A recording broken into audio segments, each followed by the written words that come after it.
Again, welcome everyone. Happy Black History Month. And, so glad to have you here. I know it was kind of short notice, advertising the event, but, we had over 150 registrations, still counting. And currently we have over 60 people live. So, towards maybe the middle, I'm expecting that number would increase. So I really want to appreciate you taking time out of your busy schedules to join us today. So welcome again. This is a premier webinar for ICMCP Engage program. I'm happy to be here and happy to be moderating this panel. So I'm just going to do a very quick, what I call lazy introduction. Of course, I couldn't do justice to introducing our esteemed panelists, but I'm going to try and do the lazy, take the shortcut and just read their LinkedIn profile. So just a summary of their LinkedIn profile. So a little bit about Donna. Donna is an accomplished information security leader responsible for governance, risk, and compliance for a large, geographically dispersed or diverse organization. She's a trusted advisor to the CISO Sharon Burgess of BCD Travel, executives as well as senior leaders with demonstrated effectiveness in defining and developing information security risk-based programs and obtaining buy-in across a global company.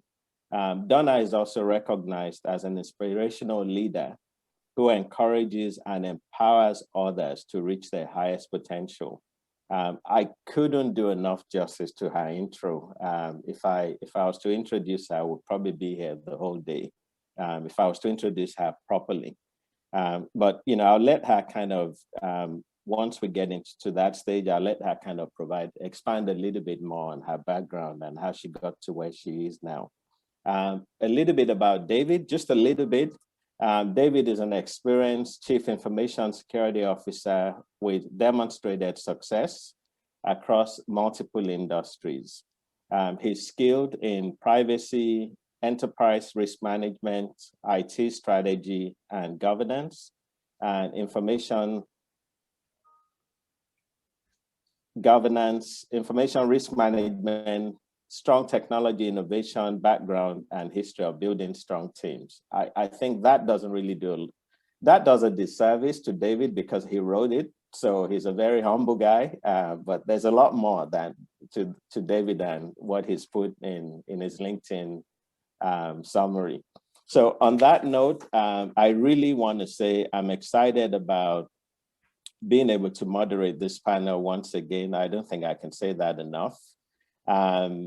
I've been involved in various HISP, ICMCP related initiatives with these two great leaders. I regard them as leaders of leaders. I've also had the privilege of working with them on different programs related to training, certification, mentoring. So I really, I think the world of both of them. So when we were talking about, who do we invite, to be on this panel, I obviously had an affinity for both panelists. So on that note, just a few housekeeping rules. I know everybody's on mute.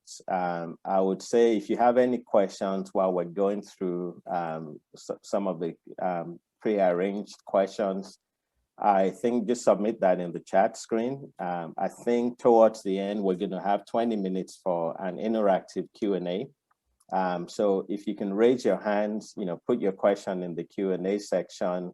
I think that would be a lot easier to track than putting it in the chat session. So I would really encourage you to send in your questions, obviously be as succinct as possible, and we'll try our best to get to as many of them towards the end.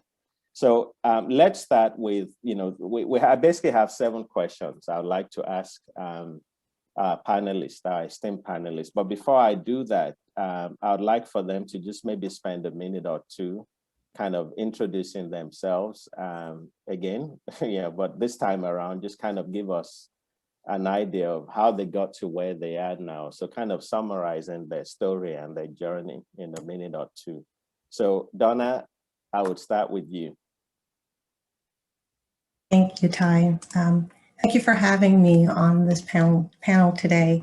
I'd like to just share with the audience a little bit about my journey and how I got to become a cybersecurity professional. So early in my journey, I started off as a developer, and that was shortly after completing college. I liked it enough, but then I wanted to go back and get into telecommunications, where I worked on telephony type systems and ultimately became a network engineer. Along the way, I found that I actually enjoyed the project management side of IT as well as the previous roles. So I spent a lot of time working on IT project management type initiatives. And while working in project management, I was one day asked to lead a security type project. And that was early on in the PCI DSS initiation into the IT world.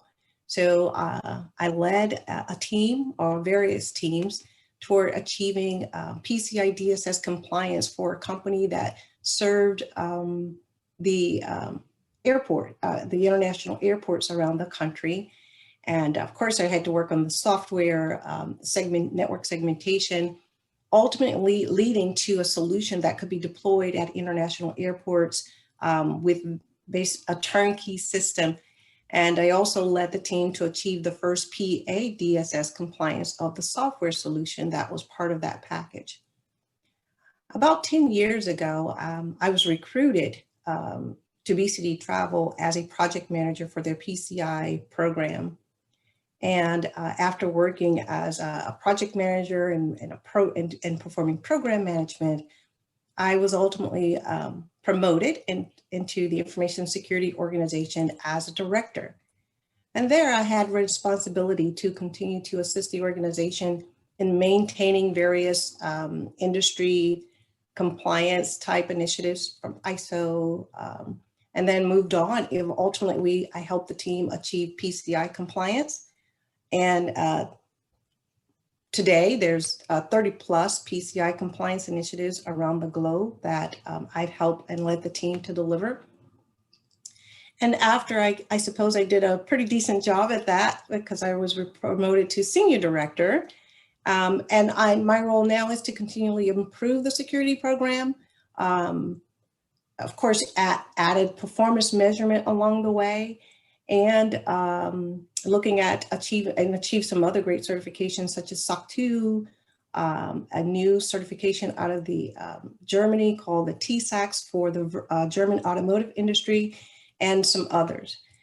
So that was my journey. It started with varied positions, but ultimately led to the role that I have today. Wow, that's an amazing journey. It's just amazing. I'm sure folks, participating in this webinar would really draw a lot of inspiration from your journey, at least kind of the condensed version you've given us. But that's amazing. That's amazing. All right, David. All right, so a little bit about me, and I'm going to share a little more personal context because I think it speaks to my journey. My journey didn't really have a plan. I was born in Atlantic City, New Jersey. I was a typical, very bored, didn't like school kid, but I loved puzzles. So after being fortunate enough to grow up in some other countries, I spent time in Hong Kong, Singapore, East Africa as a child. When it was time to decide what to do, I was fortunately overly involved with programming and hacking when I was 14 years old. So from there, I did my first hacks for the US military when I was 19. Went to college to do the thing that would let me have access to toys. My toys were computers. And in leaving college, really, honestly, job hop. If you take a look at my LinkedIn, you'll see I went through 15, 16 different jobs because I love puzzles of the technical type. So career-wise, I started at the help desk, after I got my degree, and moved around companies chasing the biggest initiatives, the latest technologies. My career has taken me through Equifax, where I was a part of their security teams in the 2006 timeframe. Then to Walmart, where I was an auditor, Walmart.com, where I learned a lot more about startups. And today I'm at Cox Enterprises, responsible for information risk and cybersecurity governance there. And that work, of course, puts together everything I've learned. So the thing I'd want you to know most about my career, it was less of a journey and more of an exploration into puzzles and people all over the world. Some of the most enjoyable times in my career were not only learning the new things, putting in new standards from, Y2K era into SOX era, into PCI era, into real cybersecurity era, but it was also working with teams from around the world and learning from them. So I do miss having a team in China and Africa and Europe and South America at the same time, but it's really just been about that blended experience of working on puzzles with great people from everywhere. Wow, that's amazing. So it's amazing. Every time I talk to David or I hear him talk, I always learn something new about him. And 14-year-old hacker, ethical hacker, right? I'm sure. Ethical. For those who have read my book, Attribution, just a quick disclaimer, that's not David. So David and I met maybe around the time I started writing the book a couple of years back. And it's amazing that the character in my book kind of speaks to your journey to some extent. I mean, that's just that. I think it's a coincidence, but it's the irony that really baffles me. You and I need to talk about that a little bit offline. But that's a big revelation for me. So thank you so much. Amazing story. Just really, really amazing. So let's get into the questions, I'm going to ask you. So the first one is, let's talk about your team. So the past 1 year has been very, very eventful for the whole world, right?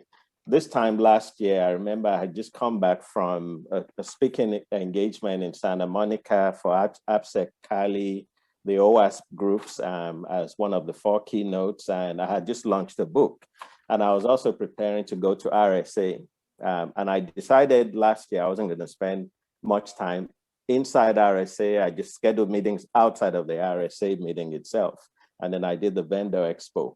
But if I think about what's transpired in the past year, it's just been a roller coaster 12 months, 11, 12 months.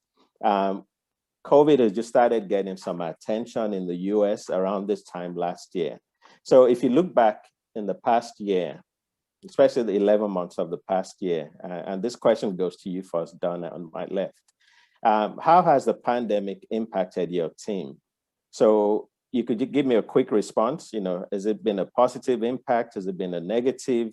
No impact at all, or you don't know? If you don't know, you could just say you don't know. But just a quick response from you, and then we'll ask David the same.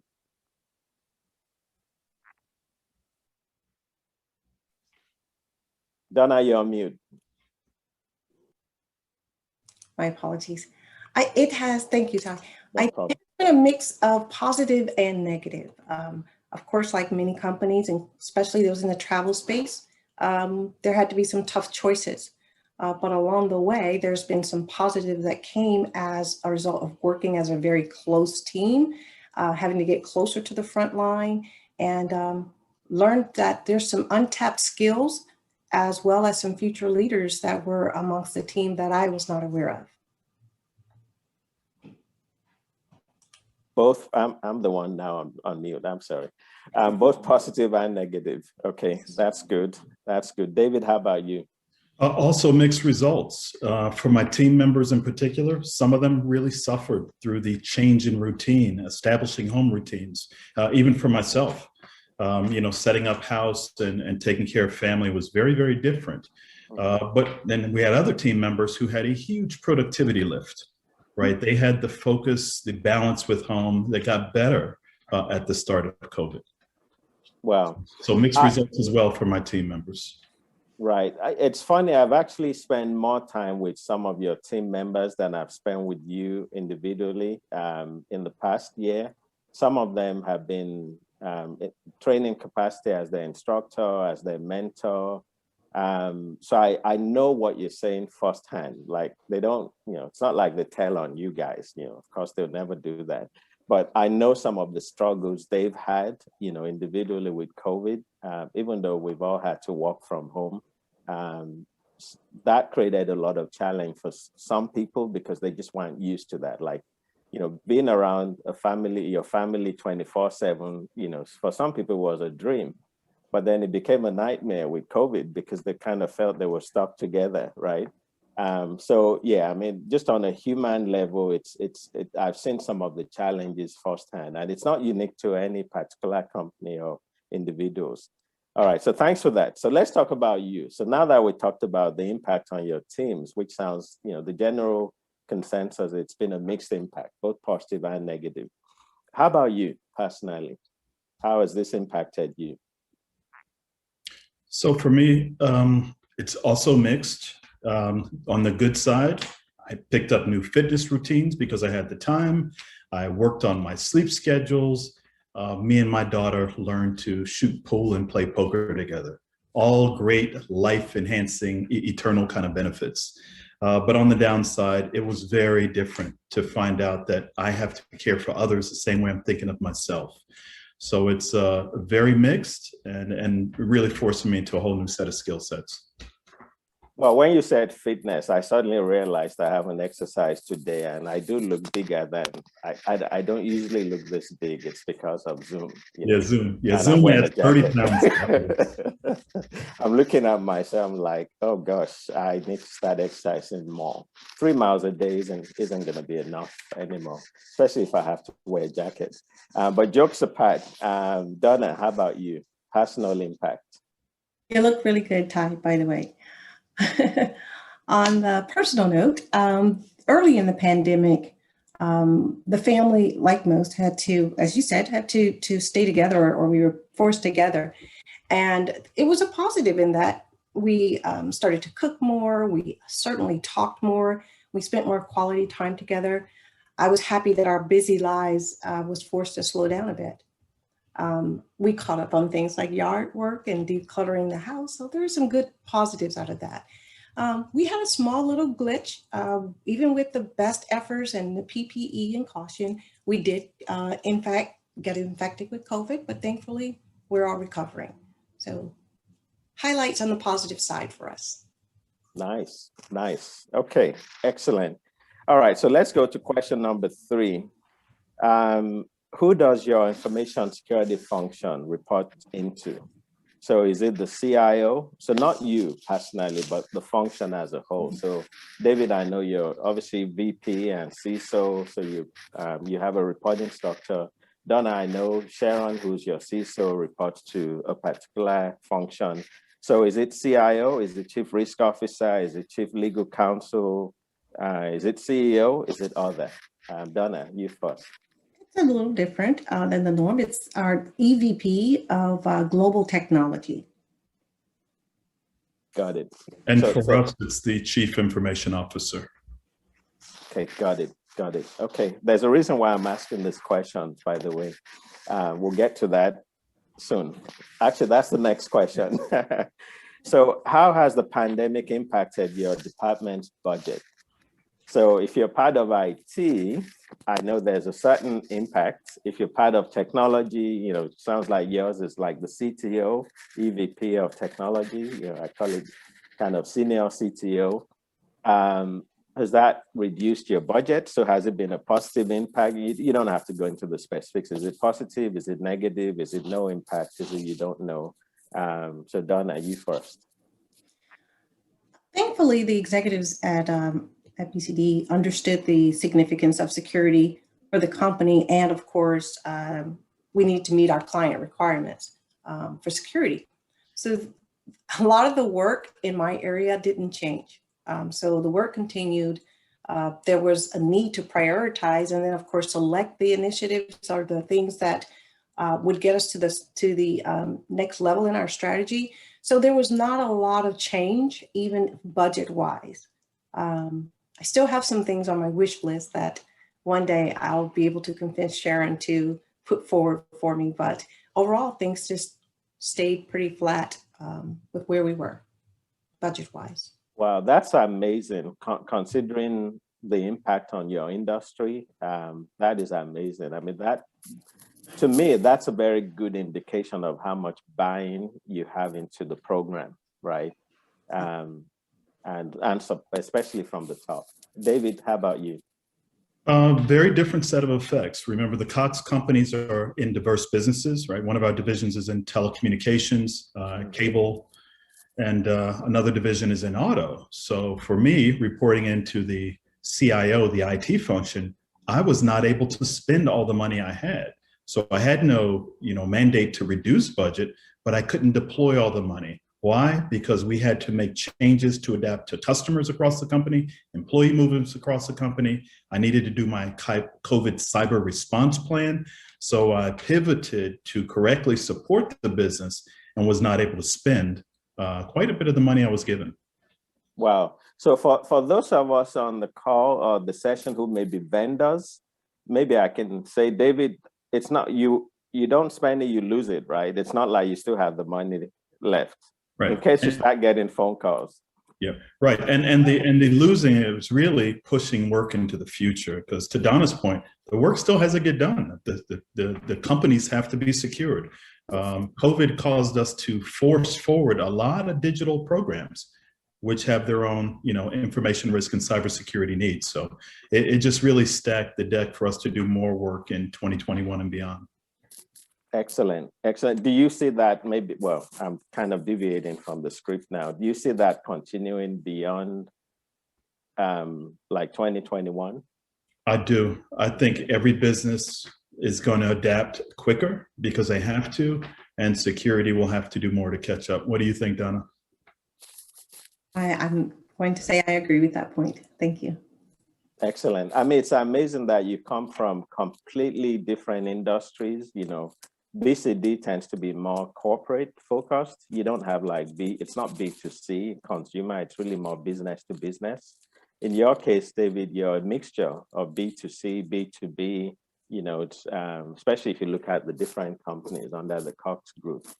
So that's very interesting that, your challenges, the experiences are kind of similar, even across completely separate industries. All right, so that's worth noting. So the fifth question is, how has the pandemic, we may have answered that in this previous question. I think maybe unintentionally, I may have jumped ahead. Has it impacted your initiatives and programs positively, negatively? Maybe expand on what you said previously. So Donna? All right, thank you. So the function that I lead is heavily driven by industry, legislative, and even our client requirements. Our clients expect the same level of security that we had prior to COVID. So we had to get more efficient with our resources, our processes, and even working with our external suppliers, like our external auditors. So to give you an idea, I mentioned earlier that the work didn't stop. We still had to maintain the 30 plus PCI compliance initiatives for 30 countries. We had a client requirement. We had to go after SOC 2 last year, and we achieved that. And we also had a client requirement for the TSAX certification that I mentioned earlier. So the work continued. And even today, we're gearing up for a NIST 800-171 assessment. So we had to maintain quite a bit at the same time, growing the security program and the capabilities of the company. So not a lot stopped. We just kept chugging away and adding more. Well, I have to say I'm part of the whole CMMC ecosystem, so you may have to blame me for that. We spent the past year really pushing hard to make sure CMMC sees the light of day. CMMC 2.0 will be out next month, or the latest by April. And at that point, they said the plane's been in the air for a year and it's still being built. At that point, the pilot would step on the pedal if there's something like that on a plane. I don't know. I don't do flying lessons, but it's going to move very, very quickly. Potentially, it's going to impact 350,000 companies in the defense industrial base. And it sounds like BCD is in the DIB, because you're probably doing business with the DoD as a prime or sub. So it's coming. And it's maturity based. So it's basically going to be replacing the NIST 800-171. So my HISP Institute is one of the license partner publishers, LPPs, and we also have a solution we built called CMMC Scorecard on the business side. So I'm very, very familiar with that, and I know that it's not going away. That's I say all that to that. I feel your pain. I'm just so glad I'm not on the receiving end.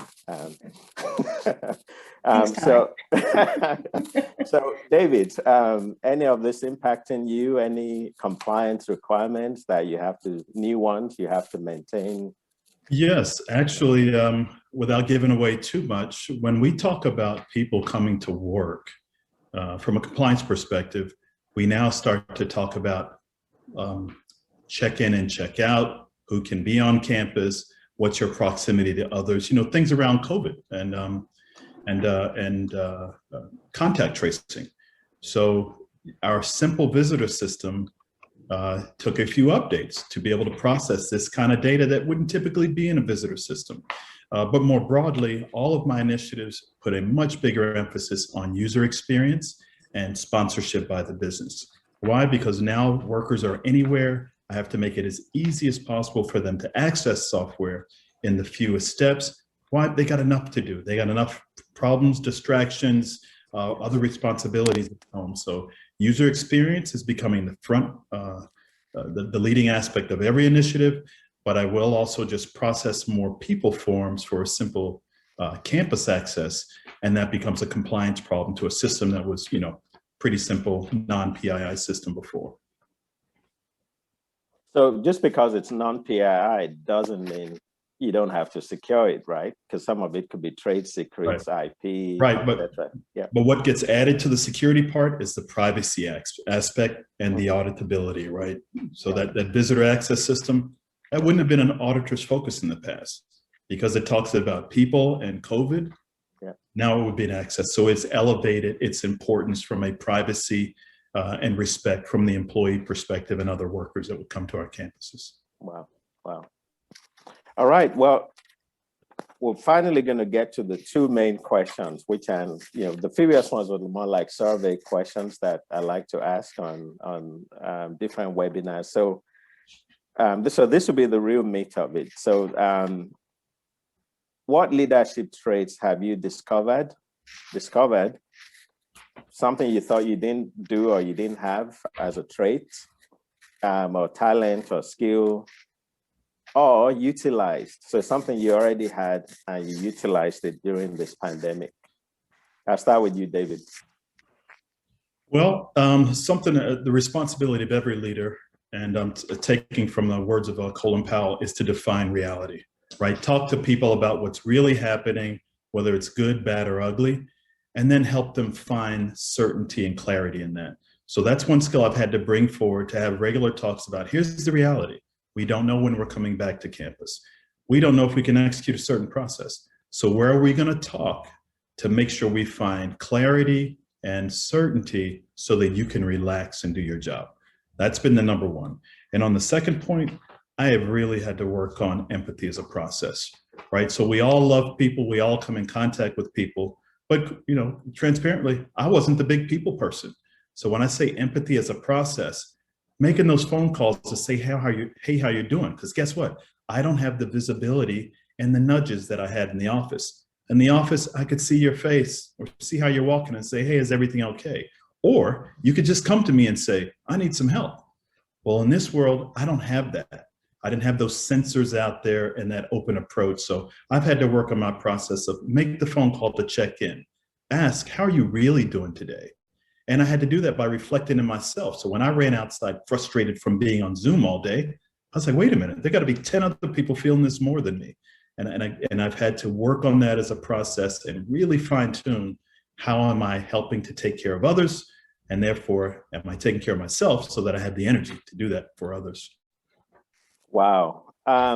What you've said it really, really hits it. I mean, it really, really hits it home for me, because I think that just the way we're wired as security people, especially security leaders, we're typically the judge, and we're not very we have very low tolerance for when people do like bad things, the bad guys or the bad actors. And I think empathy really requires that you try and put yourself in everybody else's shoes. So I'm so glad you mentioned that, because that kind of helped validate something I've been personally reflecting on with my own team over the past few weeks. So thank you. Thanks for sharing that, David. Sure. How about you, Donna?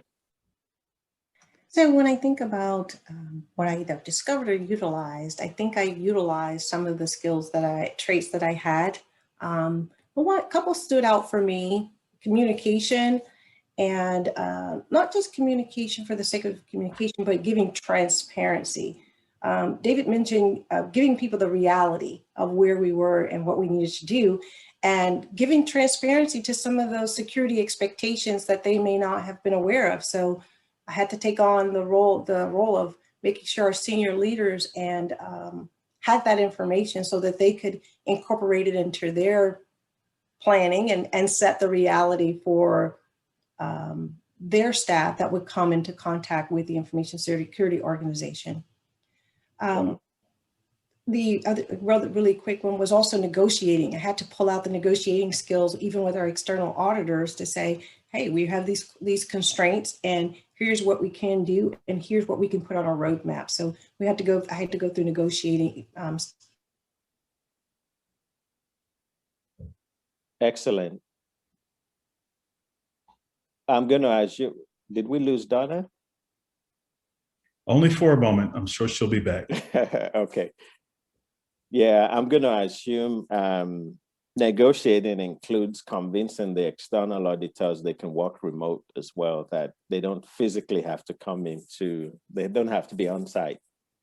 And I've had to be involved in that. In fact, it's usually the other way around. The audits I've been involved in the past year, the auditors wanted virtual instead of on site. Even for the physical walkthrough, they were able to do that through Zoom, believe it or not, for some of the audits I was involved in. Yeah, I think we did lose Donna. Okay, so I'm sure she'll be back. So the joys of Zoom and the joys of working from home and the internet, I was hoping that wasn't me as the moderator. This is a third leadership skill, which is pivot to the moment and keep making it happen. Absolutely, absolutely. So I think we can wrap up that 6th question. The 7th one, and David, you can start with this while we wait for Donna, is what would you start doing, stop doing, and continue doing in 2021 and maybe beyond for as long as the pandemic lasts? So welcome back, Donna. The things I would start doing, stop doing, and I got to check my notes here. First of all, I got to continue that cybersecurity is everyone's job. More than ever, business is moving faster. We're all having to pivot and adapt and experience. I need you to take it with me. I got to keep doing that same thing of leaving behind 5 people that are passionate, informed, and committed to do security in their roles. From a stop perspective, I got to quit thinking I can control the future. I had grandiose plans last year. I have grandiose plans this quarter.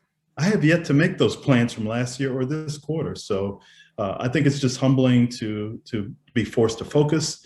And things I'm going to start doing, honestly, I don't know yet. But from a stop and continue, you've got my choices there.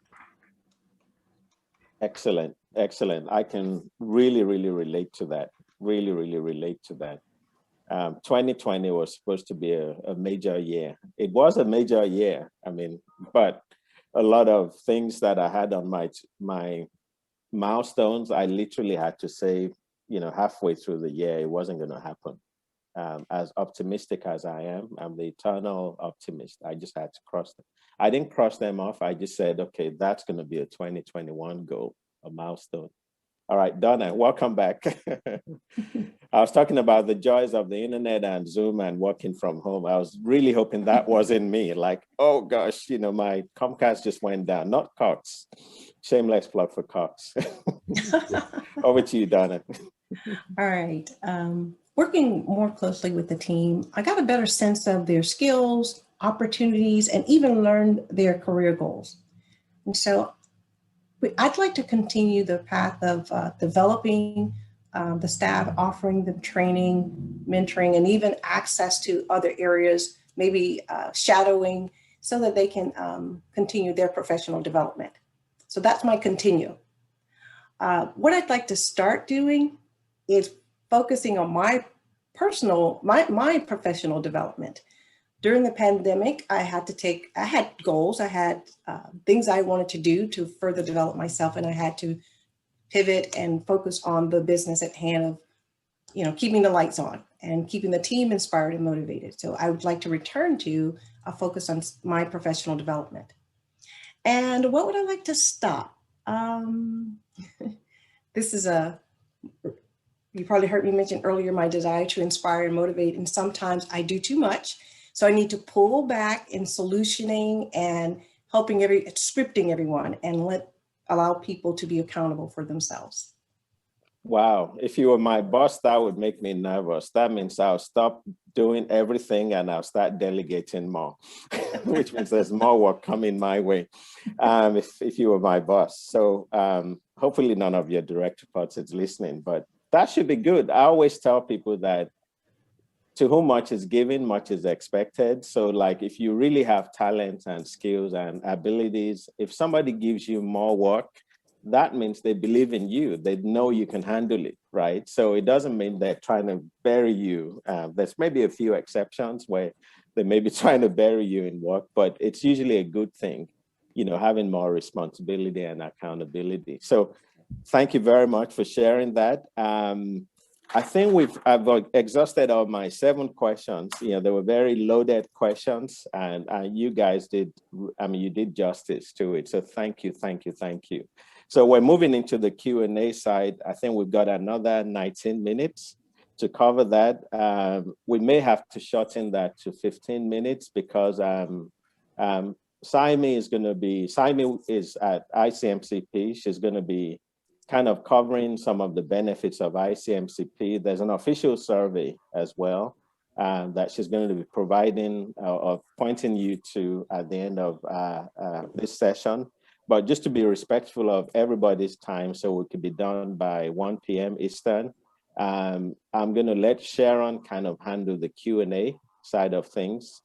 So Sharon, I know you've been standing by patiently, but if you could kind of just chime in on what we have in terms of questions. I don't know if we'll be able to take all questions, but we're going to try.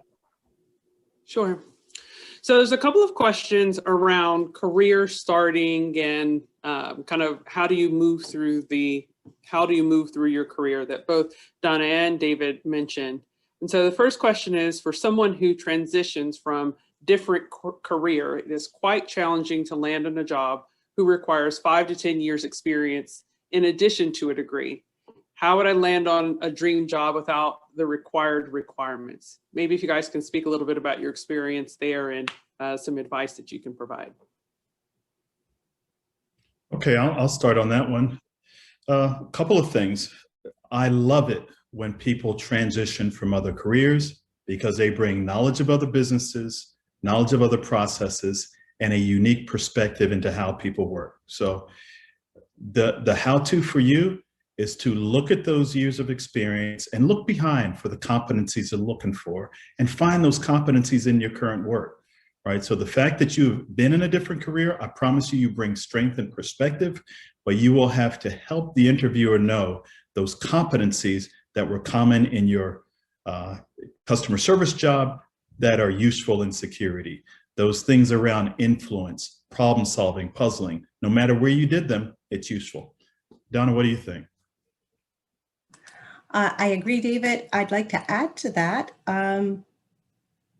As you look at the careers and look at the requirements for the skill sets that are required, if you do not have those, go out and get those skills. Look for those opportunities to train in those areas. A lot of companies now may offer some type of free training or low cost training. So look for those opportunities to acquire those skills so that you can prepare yourself for an entry-level type position. Great. Excellent. So there's another 2 questions I'm going to link together also in this kind of career starting. One is, you know, how do you begin your security career? I think you've alluded to that a little bit, you know, for new entrants. And then there's another around, I support young students of color that are interested in a career in security. You know, do you believe a degree is a requirement for entry-level career in cybersecurity? And then how do you begin that journey? I'll link those two questions together. Don, I'll let you take the lead on this, please. So the first part of that, is there a degree required? And I would say not necessarily. There are opportunities to, as David, he was a young hacker at 14.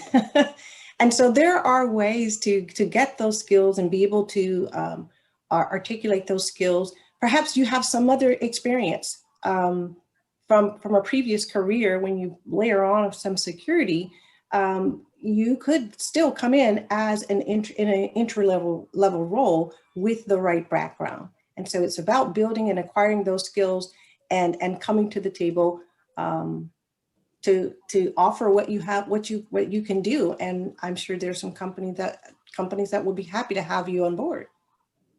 Right, I'd like to totally agree. I'd like to add to that another way to get experience is do security wherever you are.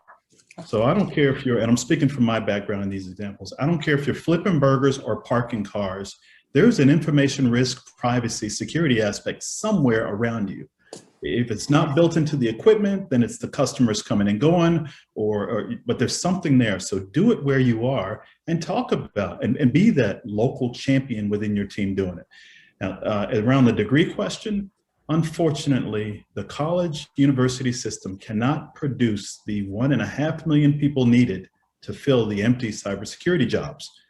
I recommend boot camps, 9 months, 15-month boot camps on a regular basis for those who love a structured program with a peer group. I tell others, go get these 3 certifications, build these 3 projects, and find the intern path.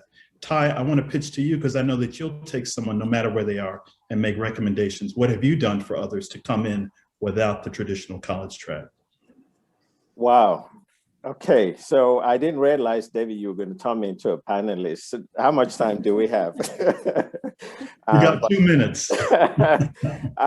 That's a good leader, loves to delegate. I love anomalies. I'm an anomaly. You know, I'm this, Nigerian kid that discovered he had hacking skills at age 10. I just turned 50 a few weeks back. Thank you. I know I look young. It's the round face. But seriously, I love to see people thrive in this industry that would never have a chance of getting into this industry. If we use the traditional screening process, everybody is welcome in this industry. Everyone, I don't care. Well, if you have a criminal record, then I think that's a different type of consultant. But we've seen people with criminal records become multi-millionaires in our industry. Case in point, Kevin Mitnick, right? FBI's top 10 most wanted list at some point. So maybe it's true, right? But I don't encourage criminality, so I have to say that. But I say all that to say that everyone has something to bring. So if you think about the bad actors, every color, every creed, every nationality, every culture, every type of mindset, orientation, gender, everybody is on that side, on the bad actors. They're criminal actors, there's hacktivists, there's nation state. They tap into everybody, right? Everybody. On our side, we're not that diverse. And guess what? They're kicking our backsides every day, every hour, every second. We need to change, right? That's the only way we're going to stand a fighting chance at least keeping up with the bad actors. And when I say bad actors, I refer to bad actors in general.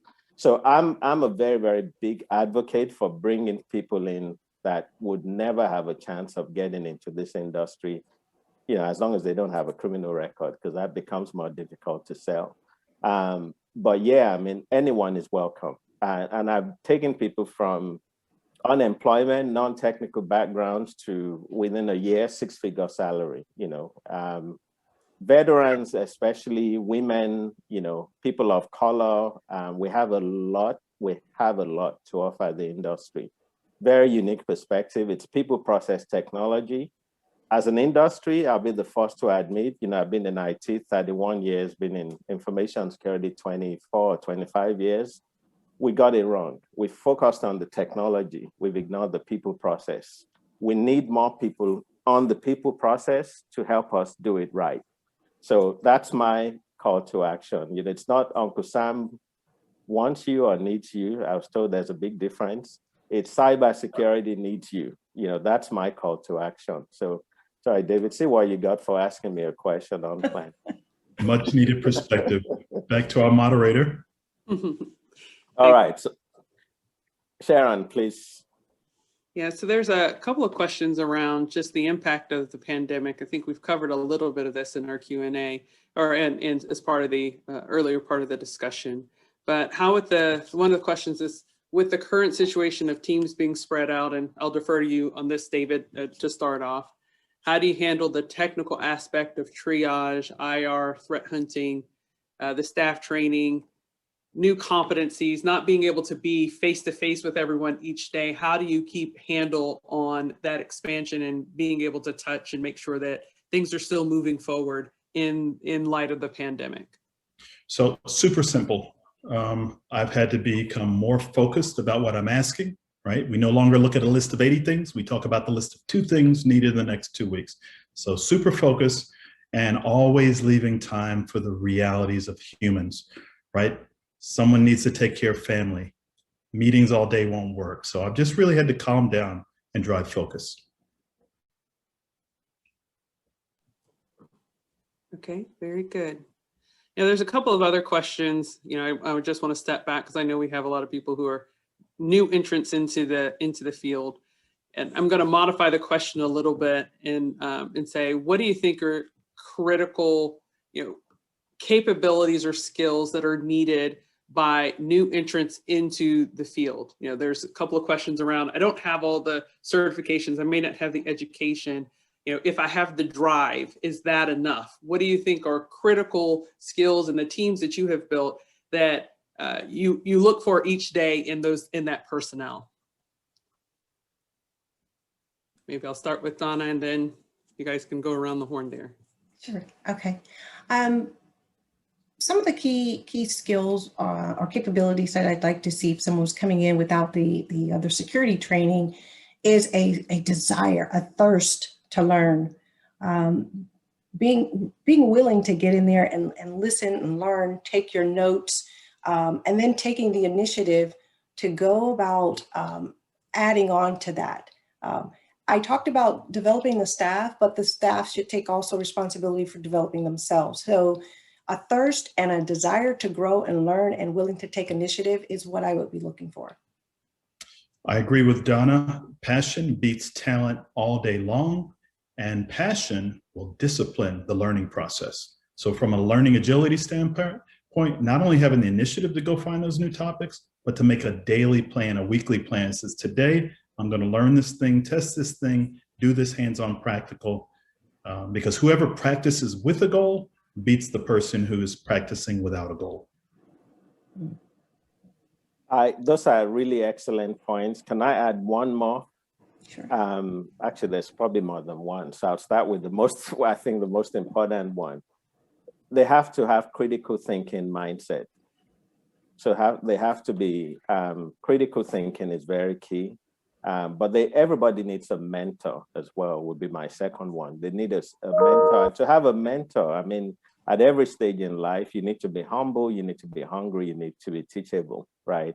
So if you don't have those 3 qualities, you wouldn't want a mentor, because you wouldn't want somebody to tell you when you're wrong, because we all have blinders and we all have blind spots. So yeah, I mean, but definitely your points are very, very, very, very valid. But I just wanted to add those. I think we have time for maybe 1 or 2 more questions. I'm going to link a couple of things together here. Moving into the industry, of course, we wouldn't get past any conversation without SolarWinds, right? And really the impact around supply chain. And so, David, I know you mentioned with all the different components at Cox and the different lines of business, how have you had to look at supply chain differently from a security standpoint?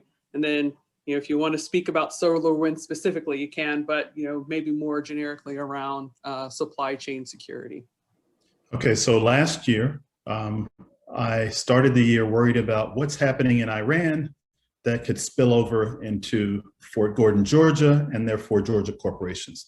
This year, due to SolarWinds, I start the year saying, my supply chain may have been compromised. Am I sufficiently hardened for the thing I would never normally be able to do that? And that's my short answer. So you're working on it. We're working on it because and oh, by the way, Microsoft published a 38-page paper around hardening O365 that was informed by what happened with SolarWinds. Mm-hmm. That kind of information will trickle out. Yes, I got another unplanned project. Okay. And maybe another question around industry-related components. Maybe this one is for you, Donna, with all the compliance initiatives, the TSACs, the PCI, all of those things that you're running, keeping your eye, or how are you keeping your eye on these NIST-related certifications? So there's a question around, I think we could go into a lot of debate around NIST 863B, which is around, password changes, and are those still necessary, and, the frequency of them, and then also CMMC. So, how do these types of NIST frameworks, drive your programs forward? I'm going to modify those questions a little bit. And then how do you keep your eye on emerging type of changes that are happening in the industry? So that's a really good question. So how is it driving? As part of an ongoing process, we're always looking for what's happening, what's changing. We have so many changes happening all the time. So you have to be deliberate and intentional with getting out there, being cued into all of the discussions that are happening. I actively go out there and look at NIST and see what's expiring and what is impactful to my program as part of developing and maintaining my policies and standards. And then watching for what's emerging. Again, you have to be plugged in, you have to continue to read, you have to be a part of the various subscriptions, different forums, and that information will come to you so that you can then review it, determine the impact, and work to build it within the roadmap of your program. Totally agree. I'll add into that while CMMC has not hit our business, I'm sure it will, to Ty's point around the 350,000 suppliers in the defense industrial base. And regarding passwords, yes, we're looking to move to no expiration once we get the other controls in place and teach people how to do long and strong. And agree with Donna's points that seeing what's coming is key in leading, right? Because our job is to anticipate and take people to a place they hadn't imagined. And that comes by paying attention to those dots that are emerging and connecting them. Okay. Excellent. So we have reached all of the questions that we can cover in our time. There are a number of questions that are around, moving through the industry. You're a career changer, you're a student, you have these certifications and you want to move to these others. ICMCP is working through a really neat pipeline that helps you to look at career opportunities, assess your skills, move through training, identify that professional development that's needed, and partner and find a mentor. Many of the things that were mentioned here on this call. And so please be on the lookout for more of that. I want to pitch over to Saima with ICMCP to give a few ottle points. Hey, Sharon, just before you do that, I just wanted to acknowledge a few people on the webinar. First of all, my wife, she actually joined at the last minute at Ibumi Lambo. She heads outreach for minorities, veterans, and women for HISP called the Cyversity. So if you go to the ICMCP training site, you find the hyperlink to the cyversity.com. Larry Whiteside, who's the co-founder of ICMCP. Sharon should probably have come next. Sharon for actually bugging all of us to make this happen. Like she literally had to bug us all to say, what are we doing, to make this happen? This is an inaugural webinar. This is the first of many to come as part of ICMCP's Engage program. A few other people, MK Palmer, my brother in the Bay Area, who's the president of the Bay Area ICMCP chapter. Not going to be able to go through the entire list. Dr. Oriade, who joined at the very last minute because I advertised this to his group. List is too long. So if I didn't mention your name, forgive me. Ed Ucano, who joined at the last minute as well. The new ICMCP Atlanta president, Cassandra Dacus, as well. Forgive me if I didn't mention your name. I think we ran out of time. So over to you, Saimi. Yeah, thank you, Ty. Just wanted to thank each of you as the speakers for this webinar, and you, Ty, as the moderator. We could not have this event without you, and appreciate your commitment to ICMCP and being part of this initial webinar. Also wanted to alert everybody to the ICMCP resources that Sharon mentioned.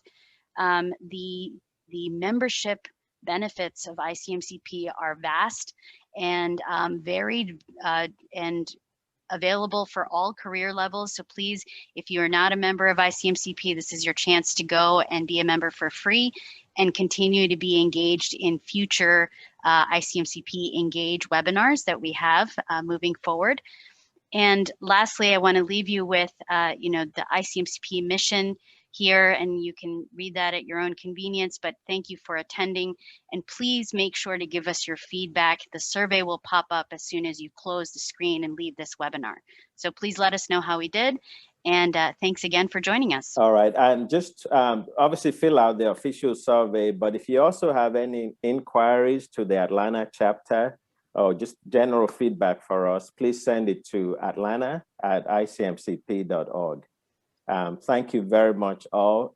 Thanks again to our esteemed panelists. I knew I made the right decision when I said I'm going to be the moderator, because otherwise would have been here for the whole day. So you did a fantastic job. You were very succinct, and your contributions were just awesome. So thank you very much. And Saimi, thank you for also helping to coordinate everything from a logistics standpoint. All right, thank you all. I know we at the dot of the hour, so I want to thank everybody. Stay safe. Again, happy Black History Month, and stay safe and healthy. Take care.